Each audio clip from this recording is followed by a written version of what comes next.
Starting a company is hard. It is often very, very lonely. You're doing a thing that is in some ways kind of crazy and maybe a little bit stupid, in that you're taking a huge risk and you're out on your own, and you'll feel like the weight of the world is on your shoulders. And as the company gets bigger or changes, this actually just gets harder and harder because you start thinking about people's salaries that you have to account for, promises you've made, things you've said you were going to do. And so I think the first thing to know is that pretty much all founders go through rough times. If you're feeling this way, you're not the only person in the world. You're not alone.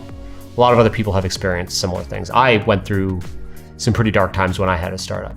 There were times when things just weren't going well, whether I was fighting with my co-founders or the business wasn't going well, and it's hard. And it's normal to feel those emotions. It would actually be kind of weird if you were always really, really excited, happy, thought everything was going great and didn't have any issues. So when you think about it, you need to find a way not to bottle everything up deep down inside. When you bottle things up, they tend to explode in bad ways. And different people have different mechanics of working through their emotions. One of the things that was really helpful for me is I always had friends and family that were outside of the startup world that I could talk to honestly about how things were going. Most importantly, my wife.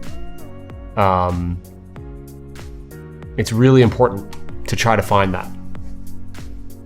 But it's also important to recognize that sometimes it's not enough to just have a friend or a family member to talk to. And if you are feeling depressed, you should seek professional help.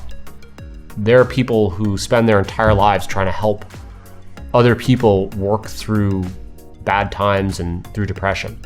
It's not something that you can flick a switch with and fix. It's often a lot more than just going through a hard time with your startup. And you need to talk about it. You need to find someone who knows what they're doing, find someone who can help you.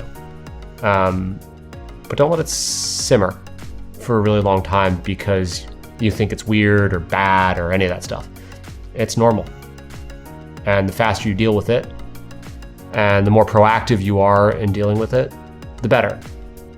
I'll close with one last thing. If you're a founder, you probably have some other friends that are founders.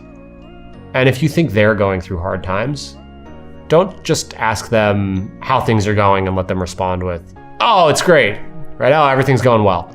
It's rarely ever the case. Really be there for your friends and for fellow founders. Try to help people if you see them going through things that you've gone through. I think that by helping each other, we create a little bit of a better world, which is a little hokey, but I think it's true. The community of founders is actually fairly small, and it's a better place when we just look out for each other.